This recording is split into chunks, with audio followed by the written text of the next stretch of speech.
Du coup, merci à tous et à toutes pour votre accueil. Je remercie la mêlée ainsi que le CNA, CALTM. Excusez-moi, c'est un petit peu difficile. Club audiovisuel numérique de Toulouse Métropole. Ah, et je vous remercie beaucoup et je vous remercie de votre écoute. Alors, pour me présenter rapidement, je m'appelle Théo Bogan. En général, je préfère qu'on m'appelle Todd.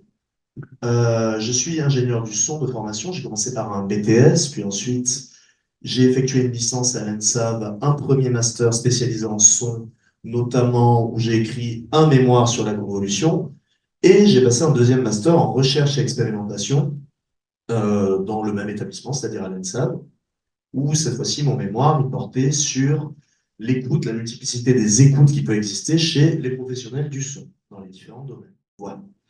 Après ce master, j'ai décidé de me lancer dans la préparation d'une thèse à l'IM, l'Artificial Intelligence and Music, à la Queen Mary University of London, donc au centre de Londres. J'ai préparé cette thèse durant 2 ans, mais malheureusement, je n'ai pas été retenu. Donc, du coup, en parallèle, j'ai préparé une certification à Harvard à distance, en distanciel. Du coup, c'est une certification qui s'appelle le CS50, au Computer Science 50. Et ça m'a donné de bonnes bases, on va dire, en informatique. À côté de ça, j'ai travaillé en start-up, en recherche et développement sur le côté psychoacoustique du son, notamment avec une start-up qui s'appelle SkyTed. Vous avez peut-être déjà entendu parler, ils développent des masques pour sonoriser la voix et passer des coups de fil de manière silencieuse. Voilà, je leur fais pas de pub. Quoi de plus? Bon, mais aujourd'hui, je vais vous parler un petit peu d'une technique qui existe depuis un certain moment dans le son et dans l'audiovisuel, mais qui ne cesse de faire parler d'elle de sa praticité, de tout ce qu'on peut y faire. C'est une technique qu'on appelle la convolution. Donc, laissez-moi prendre mes notes. Tu veux qu'on allume parce que c'est difficile peut-être. Comment? On peut éclairer un peu plus, non? Pour que tu vois tes notes. Oh non, non, non, non, non, vous inquiétez pas, j'ai des yeux de chat. Donc, la convolution. Ah, parfait. Alors, celle-ci, c'est pas moi qui l'avais rajoutée, mais Alors, je préférerais commencer par la première que moi j'avais mise, parce que celle-ci est très bien, mais c'était pas celle-là. Peut-être plus bas. J'ai que ça, hein. Il nous manque des D'accord. slides. Ah ben oui. Bon, ben écoutez, c'est pas grave, je vais synthétiser sans slide, c'est pas grave. Donc, si vous voulez, la convolution, c'est un processus mathématique alors, je ne vais pas rentrer dans le détail exact de ce qu'est la convolution parce que ça serait vraiment trop technique, mais c'est une opération mathématique sur laquelle on base la plupart de notre technologie actuelle, notamment la technologie moderne avec les CNN, c'est-à-dire les Convolutional Neural Networks, donc en français, les réseaux de neurones par convolution. Donc tout ça, ça va nous permettre de faire beaucoup de choses, mais surtout du traitement et de la catégorisation d'images, de la reconnaissance vocale, des probabilités, de l'optique, même de la sismographie. Et tout à l'heure, Monsieur Bobrico me parlait également pour le domaine spatial, si j'ai bien compris. Je ne savais pas du tout que c'était utilisé dans ce domaine, mais ça ne m'étonne pas. Donc, en fait, le principe de la convolution, c'est qu'on va essayer de résumer un système qu'on appellera H de n, mais juste là, histoire de lui donner un nom. Ce système-là, on va essayer de le résumer par une empreinte. Cette empreinte, on l'appelle la réponse impulsionnelle. Quand je parle d'un système, ça peut aussi bien être une enceinte, ça peut être un microphone, ça peut être une pièce également, ça peut être tout un tas de choses.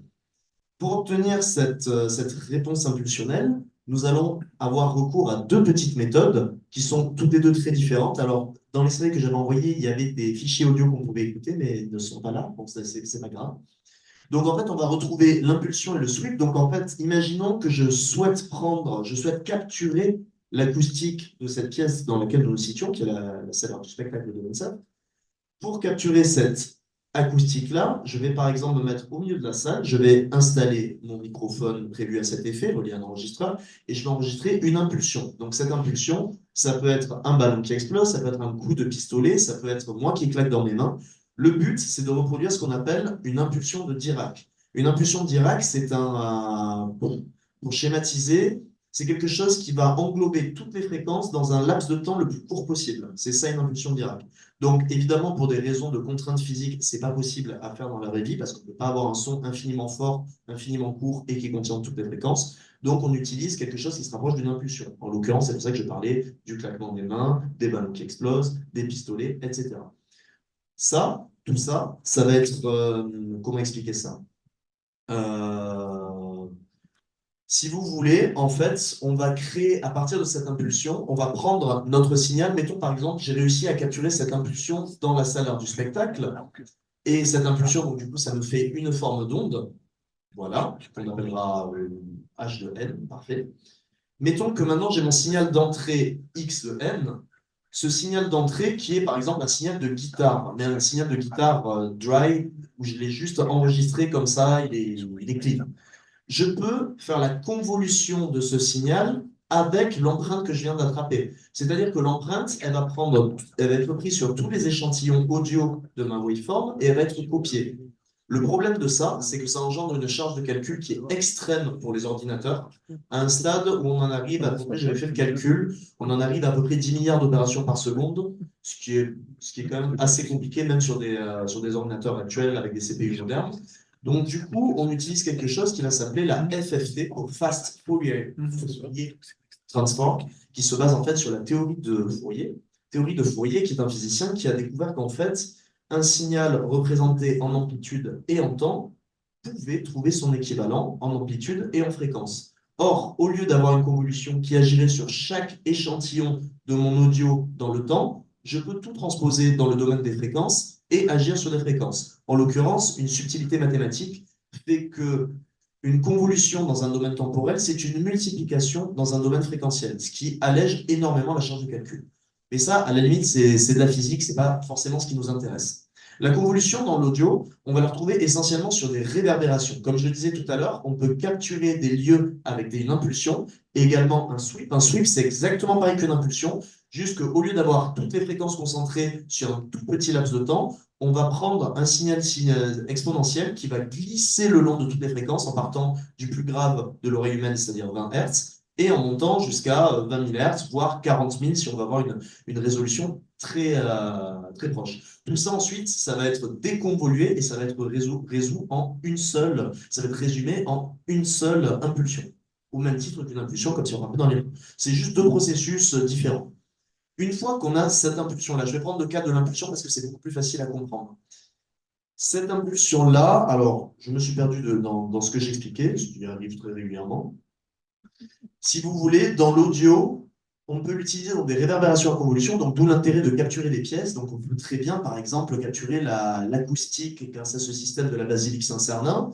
Et ensuite, une fois qu'on a cette réponse impulsionnelle, la réponse impulsionnelle, c'est vraiment la signature fréquentielle, la signature spectrale, dynamique de mon lieu. Donc une fois que j'ai cette empreinte-là, c'est un peu comme si j'avais cloné l'acoustique de la basilique Saint-Cernin. Et une fois que je possède ça, grâce à un algorithme de convolution, je pourrais très bien l'appliquer à la guitare dont je parlais tout à l'heure, qui était un signal parfaitement sec et dry, sur lequel il n'y avait aucune voix, exactement.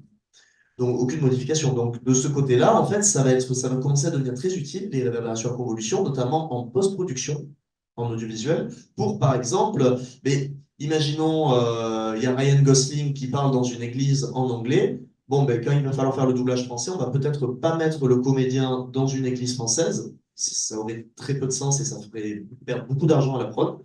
Donc, du coup, on préfère utiliser des réverbérations en convolution. Au mieux, l'équipe de tournage sur place a pris une réponse impulsionnelle sur le lieu, ce qui nous permet de cloner exactement la même réverbération et le mettre sur la voix de Ryan Gosling. Au pire, on cherche dans les presets du plugin quelque chose de similaire et on voit si ça fonctionne. Mais c'est pas tout. Là, je viens de citer les réverbérations à convolution. La convolution, elle est très utilisée aussi dans l'émulation de support. C'est-à-dire que maintenant, on va retrouver, notamment chez les musiciens, s'il y a des musiciens ici, on va retrouver de plus en plus des réponses impulsionnelles, notamment une marque française qui s'appelle Two Notes, qui va venir en fait capturer des enceintes, des baffles guitare, donc par exemple des baffles Marshall, des baffles Orange, des baffles Mesa Boogie, etc. Tout ça avec des micros et des speakers, donc c'est-à-dire des haut-parleurs à l'intérieur du baffle qui sont spécifiques à ce baffle-là et qui vont réussir à traduire exactement la même enceinte. Donc c'est-à-dire que vous êtes chez vous, vous avez juste un ampli et vous pouvez jouer sur un nombre de baffles émulés qui est totalement incroyable. Et bon, tout ça a un prix, hein, voilà, on va pas se mentir. Mais en tant que musicien depuis maintenant 13 ans, je dois avouer que je suis très régulièrement surpris par la qualité des émulations que produit cette marque Tunex française en plus. Donc c'est vraiment génial.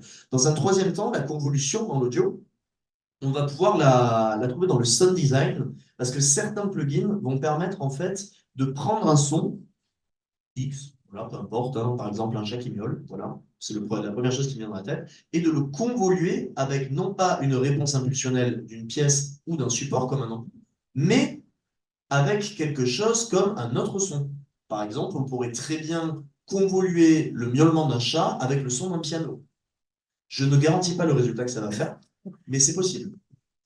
Donc, en jouant sur des choses comme ça et en rajoutant par la suite des oscillateurs ou des automations de je ne sais quoi, de dynamique, de spectre, de pitch shifting, etc., on va réussir à avoir des résultats qui sont très intéressants. Voilà. Moi, dans le domaine de la convolution, ce que j'ai essayé d'apporter, c'était, pour schématiser très simplement, c'était de modifier les réponses impulsionnelles sur le chronogramme. C'est-à-dire que, en fait, imaginons que vous avez une forme d'onde qui représente la réponse impulsionnelle. Ça, normalement, vous l'importez dans votre plugin. Et dans le plugin, vous faites plein de modifications. Par exemple, je ne sais pas, moins de reverb, la salle elle est plus grande, la salle elle est plus petite. Il y a un damping, donc c'est-à-dire les fréquences graves elles vont s'atténuer, etc. Moi, mon idée, ça a été d'éviter toute la charge de calcul supplémentaire et de rester sur le chronogramme, donc c'est-à-dire vraiment le dessin de l'onde, hein, le dessin de l'onde, et venir presque, je dirais, redessiner cette forme d'onde. Mais alors, pas le redessiner n'importe comment, c'est-à-dire en isolant l'onde et en voyant seulement certaines parties de l'onde. Par exemple, on a le son, la transitoire, donc c'est-à-dire là où c'est capté le plus fort possible, par exemple ça. Voilà, ça c'est une transitoire. Juste après la transitoire, nous avons les réflexions précoces. Ensuite, nous avons le champ diffus, tout ça. Voilà, donc ça, c'est tout simplement la constitution de l'onde. Et dans cette constitution de l'onde, on peut isoler des parties et par exemple se dire, ah, mais d'accord, ma réponse impulsionnelle de la salle à du spectacle, voilà, elle ressemble à ça. Et ça fait quoi si j'augmente les réflexions précoces, si je les diminue, si je les multiplie? Moi, mon travail a consisté surtout dans ça. Maintenant, ce qui se fait, et pour ouvrir un petit peu le débat, je ne sais pas combien de temps il me reste, j'ai essayé de le faire rapidement, mais 7 à 8 minutes. combien? 7 à 8 minutes. 7 à 8 minutes, il me reste? Oui. Oh, bon, ben, je peux parler d'autre chose alors. Très bien.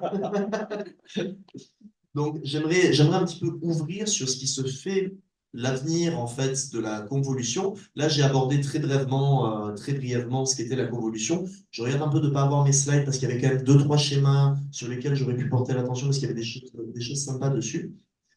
Mais étant donné que le titre de cette conférence, c'est les révolutions, la révolution sonore et les évolutions qu'on peut trouver dans le domaine audio, j'ai fait une petite ouverture sur ce que peut devenir la convolution dans les prochaines années. Donc évidemment, vous êtes assez familier et familière avec le fait qu'il y a une intelligence artificielle qui arrive de plus en plus dans nos vies. Donc, je pense j'en avais discuté quand je préparais ma thèse avec l'IM, donc c'est le centre de développement d'intelligence artificielle et de musique au sein de la Queen Mary University of London. Et en fait, eux, ils travaillent en machine learning et en deep learning à, à générer des réponses impulsionnelles. C'est-à-dire, on n'aurait même plus besoin d'aller dans un lieu la capturer ou de l'utiliser à tel quel, mais d'avoir une intelligence artificielle dans laquelle on pourrait rentrer textuellement ou numériquement des valeurs comme la taille de la pièce, comme les matériaux de la pièce utilisée, sa surface, à quel endroit on souhaite se positionner en tant que point d'écoute dans la pièce, si la pièce elle est meublée et à quel point les meubles ils absorbent, etc. Donc on peut rentrer dans des choses extrêmement précises grâce à l'émulation par intelligence artificielle. Mais il y a une autre chose que peut apporter la convolution. L'avantage de la convolution, c'est qu'elle est hyper fiable dans le sens où, effectivement, vu qu'on est en train de cloner une acoustique, dans le cadre où on se place dans l'utilisation de réponses impulsionnelles pour de l'acoustique, on est vraiment sur quelque chose de fidèle. C'est-à-dire, j'ai l'impression vraiment, si j'utilise ma voix avec la réponse impulsionnelle de cette pièce, on a vraiment l'impression, même si je ne suis pas que je parle dans cette pièce. Vraiment, c'est très bluffant. J'aurais aimé pouvoir vous le faire écouter, mais c'est vraiment chouette. C'est pas du tout une réverb algorithmique. Alors, certains préféreront les réverbes algorithmiques pour cette raison, parce que justement, ben, ça va relever plusieurs types de fréquences, ça va peut-être en saturer d'autres, etc. Moi, je ne discute pas de manière esthétique, je suis totalement d'accord avec ça, hein, d'ailleurs. Là, je parle en termes pratico-techniques et une approche du réel par la réverbération. Donc, une autre chose qu'on peut amener avec la convolution, ça va être la convolution en multicanal. C'est-à-dire, pour le moment, la convolution, ça se fait, mais ça se fait surtout sur la stéréo parce que ça demande une charge de calcul en temps réel pour l'avoir en temps réel qui est monstrueuse. Même des plugins récents. Alors, le plus connu, sans doute, vous le connaissez peut-être de nom, qui s'appelle Altiverb, Altiverb 7, qui est un processeur à convolution avec dedans toute une série d'espaces qu'on peut choisir. C'est vraiment très bien fichu. Mais à 600 euros le plugin, on espère que c'est quand même plutôt bien fichu. Donc, la suite, en fait, je pense comment ce logiciel peut évoluer, c'est de proposer de la convolution en multicanal pour par exemple, comment on l'a vu très vite fait avec Continuum, le projet Continuum de l'IRCAM, pour proposer de la réalité virtuelle, parce qu'en fait, on va avoir un tracking de la tête en temps réel. Donc là, si on utilise des réverbérations à convolution, on va avoir une sensation d'espace qui est vraiment bluffante, je pense. J'ai pas moyen de le savoir parce que ça n'existe pas, mais je pense que dans les 10 prochaines années, c'est quelque chose qui va venir beaucoup. Et on va dire une dernière ouverture que je peux faire sur la convolution, c'est que ça sera beaucoup utilisé en restauration de l'audio, mais aussi en fait, ça sera utilisé en restauration d'audio par l'amélioration de la qualité audio. Parce qu'en fait, ça maintenant, on sait très bien le faire sur des images, c'est-à-dire qu'on peut se retrouver avec des images totalement floues ou abîmées, et grâce à certains, ce qu'on appelle des CNN, des réseaux de neurones à convolution, on peut rattraper ce flou et améliorer la qualité de l'image. Donc, c'est-à-dire on a vraiment une image détériorée et on obtient une image neuve. Alors, bon, c'est un peu plus compliqué que ça dans les détails, mais l'ordre d'idée là, et là, et en fait, là actuellement, la recherche se porte à refaire ça sur des formats audio anciens. Donc, c'est-à-dire à complètement reconstituer un contenu dynamique et un contenu fréquentiel de ce document-là. Refaire renaître des documents qui sont difficiles à entendre aujourd'hui parce qu'ils sont usés, abîmés. Enfin. Et bien alors, justement, s'il reste une certaine traçabilité dans le document, il est possible, je sais que ça paraît bizarre, hein, mais par intelligence artificielle et par machine learning, bon, peut-être pas l'avoir en version audiophile, etc., mais déjà de beaucoup améliorer le support. Oui, bien sûr. On le fait pour les images aussi, c'est un peu pareil. Bien sûr, tout à fait. Tout à fait. Mais le processus pour le son est un petit peu plus compliqué que celui pour les images. En général, les technologies, elles commencent d'abord par l'image et elles finissent par le son. D'expérience, c'est ce qui arrive. Ce serait merveilleux de retrouver des films du début du siècle dernier avec une qualité de confort d'écoute. On ressuscite un peu les spectres, quoi. Ça revient seulement. Je retrouve dans votre réponse impulsionnelle ce qu'on fait en mécanique, par exemple aéronautique, où on va envoyer une impulsion sur une structure d'avion, une poutre, enfin. Et cette réponse fréquentielle de la poutre, liée à l'impulsion qui a été à l'origine, est une signature parfaite de la pièce qu'on va étudier. Et à tel point que si elle a un défaut, si on fait ça sur une série de fabrication, on va détecter automatiquement un défaut qui n'était pas du tout apparent, mais une paille je sais pas, dans l'acier, dans le métal, qui fait qu'on va rejeter la pièce parce qu'elle risque de casser. C'est un peu le même principe. C'est la même mathématique qui est utilisée. C'est totalement la même chose. Vraiment, c'est exactement la même chose. Je connaissais juste pas ce mode d'utilisation de la convolution. Le théorème de Fourier, c'est le même.